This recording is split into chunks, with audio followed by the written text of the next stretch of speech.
Radhe Radhe friends, कैसे हो आप सभी। Sorry, due to health issue कल वीडियो नहीं आ सकी। तो जैसे कि हम बाल विकास की अवस्थाएं पढ़ रहे थे, एचटेट की प्रिपरेशन में हमारी नेक्स्ट सीरीज़ है, नेक्स्ट वीडियो। तो आज है, हमने गर्भावस्था कर ली थी, तो आज है हमारी शैशवावस्था।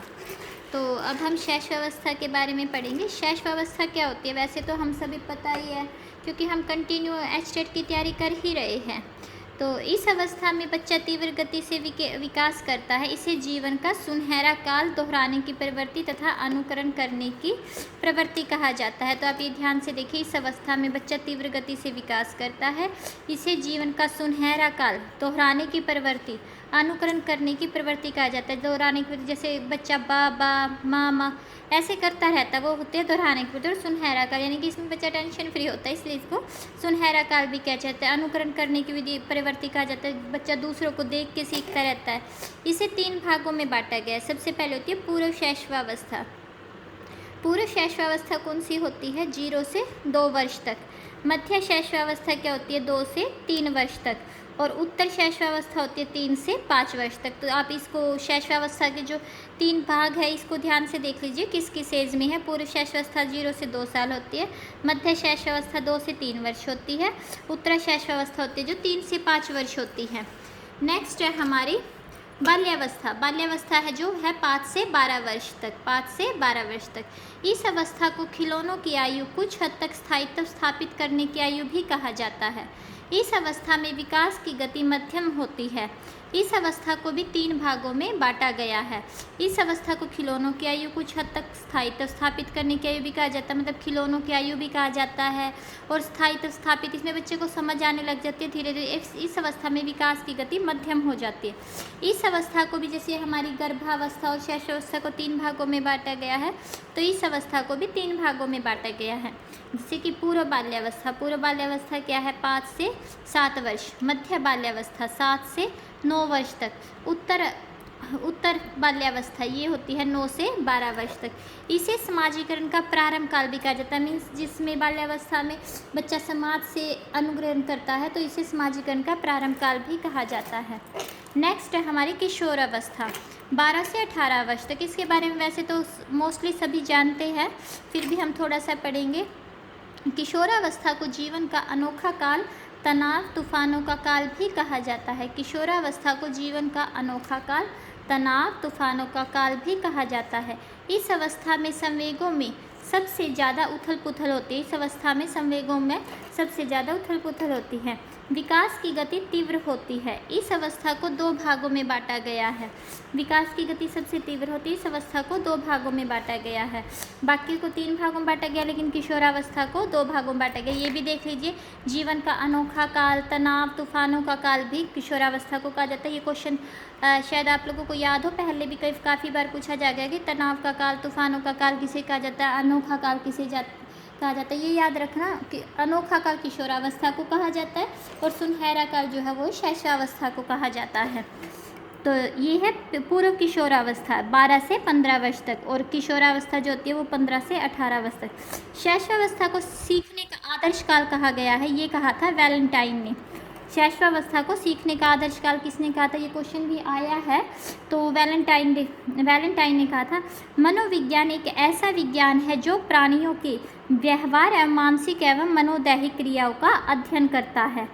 मनोविज्ञान एक ऐसा विज्ञान है जो प्राणियों के व्यवहार एवं मानसिक एवं मनोदैहिक क्रिया का अध्ययन करता है। तो ये हमारी बाल्यावस्था की का टॉपिक कंप्लीट हो गया है। तो इसी के साथ हम आगे बढ़ते हैं, वंशानुक्रम एवं वातावरण। तो हेरिडिटी और एनवायरनमेंट। तो वंशानुक्रम क्या होता है? BN झा के अनुसार वंशानुक्रम जो होता है वो व्यक्ति के जन्मजात विशेषताओं का पूर्ण योग है, यानी कि जो उसको उसके पेरेंट्स से मिलती है वो होती है वंशानुक्रम व्यवस्था। वुडवर्थ ने क्या कहा था इसके बारे में?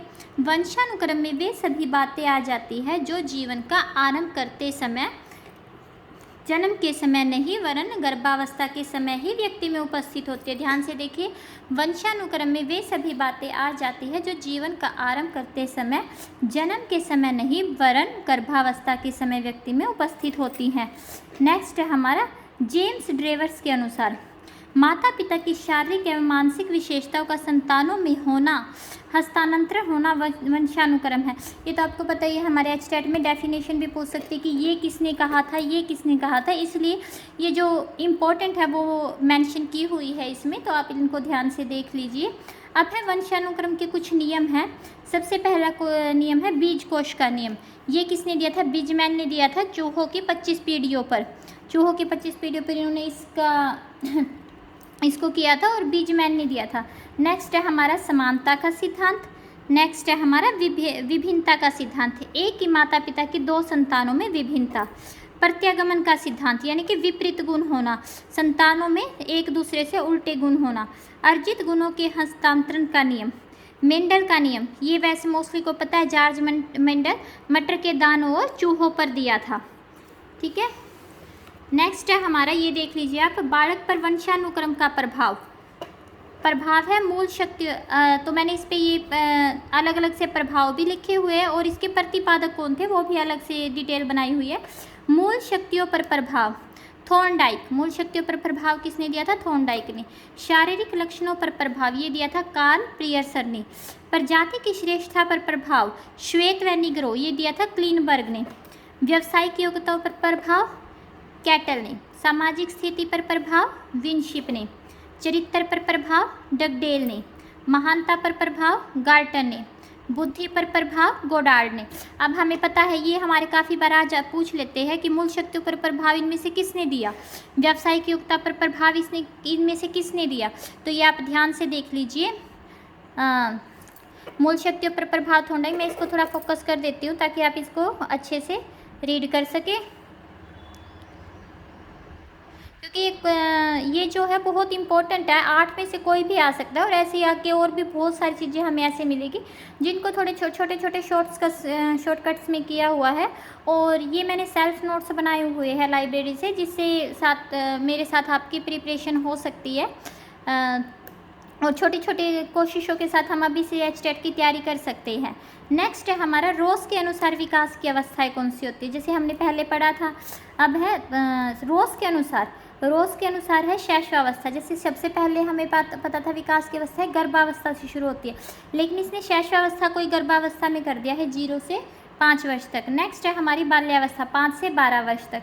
फिर है किशोरावस्था 12 से 18 वर्ष। और नेक्स्ट है हमारी वयस्कावस्था 18 के बाद। तो ये भी पूछ लेते हैं रोज के अनुसार विकास की कितनी अवस्थाएं होती है, इनमें से कौन सी रोज के अनुसार विकास की अवस्था नहीं है। तो जो गर्भावस्था है वो रोज के अनुसार विकास की अवस्था नहीं है। टॉपिक आ गया, नेक्स्ट टॉपिक आ गया है हमारा वातावरण। अब देखिए वातावरण वैसे तो हमें पता ही है, पर्यावरण 2 शब्दों से मिलकर बना है, जिसे परि प्लस आवरण कहते हैं। परि का अर्थ, ये तो हम बचपन से ही पढ़ते आ रहे हैं। परि का अर्थ होता है चारों ओर, आवरण का अर्थ होता है ढका हुआ, यानी जो चारों ओर से ढका हुआ होता है वो पर्यावरण होता है। तो जो हमारे लिए इम्पोर्टेंट है हम वो करेंगे। मैकाइवर एवं पेज के अनुसार स्वयं प्राणी उसके जीवन का ढांचा बीते हुए जीवन एवं अतीत के पर्यावरण का फल है। पर्यावरण जीवन के आरंभ से यहाँ तक कि उत्पादक कोशों में भी निहित है। स्वयं प्राणी उसके जीवन का ढांचा बीते हुए जीवन एवं अतीत के पर्यावरण का फल है। पर्यावरण जीवन के आरंभ से यहाँ तक कि उत्पादक कोशों में भी निहित है। बालक पर वातावरण का प्रभाव। अब ये देखिए यहाँ पर फिर से प्रभाव आ गया, वो अलग प्रभाव, वो वंशानुक्रम के प्रभाव थे जो प्रतिपादकों ने दिए थे, और ये वातावरण के प्रभाव है। तो आप इनको भी ध्यान से देख लीजिए। शारीरिक अंतर पर प्रभाव दिया था फ्रेंच बोस ने। मानसिक विकास पर प्रभाव दिया था गोल्डन ने। प्रजाति की श्रेष्ठता पर प्रभाव दिया था क्लार्क ने। बुद्धि पर प्रभाव दिया था कैंडोल ने। व्यक्तित्व पर प्रभाव दिया था कूले ने। अनाथ बच्चों पर प्रभाव दिया था वुडवर्थ ने। जुड़वा बच्चों पर प्रभाव न्यूमैन, फ्रीमैन, ढोलजिंथ। वातावरण में भारी शक्ति जो हमें प्रभावित करती है, किसने कहा था? रोस ने। और ये हमारा मोस्ट इम्पोर्टेंट है क्योंकि ये काफ़ी बार आया है। वातावरण में भारी शक्ति जो हमें प्रभावित करती है, ये किसने कहा था, या रोज के अनुसार इनमें से क्या सही है। और नेक्स्ट है हमारा बहुमुखी प्रभाव। तो ये प्रभाव भी वातावरण के वंशानुक्रम के, ये देखो इसमें डिटेल में पढ़ने की बजाय हमें अगर शॉर्टकट में पढ़ेंगे, शारीरिक अंतर पर प्रभाव अगर याद भी रखेंगे तो भी हमारे लिए बहुत बेनिफिट रहेगा, क्योंकि इसमें से 2 नंबर कन्फर्म है हमारे के आएंगी। तो ज़्यादा डिटेल में अगर आप वैसे रीड करना चाहते हैं, लेकिन एक एज ए शॉर्ट नोट्स अगर आपको प्रिपरेशन करनी है तो आपके लिए ये भी बहुत बेनिफिट रहेगा। इन्हीं नोट्स से मैंने अपना 2 बार एचटेट भी क्रैक किया है विद गुड मार्क्स। बालक के ऊपर वंशानुक्रम व वातावरण दोनों का प्रभाव पड़ता है, लेकिन सबसे अधिक प्रभाव वातावरण का पड़ता है। कुछ याद रखने योग्य बातें ये हम पहले कर चुके हैं। तो ये था आज का हमारा टॉपिक, वंशानुक्रम अवस्थाएं।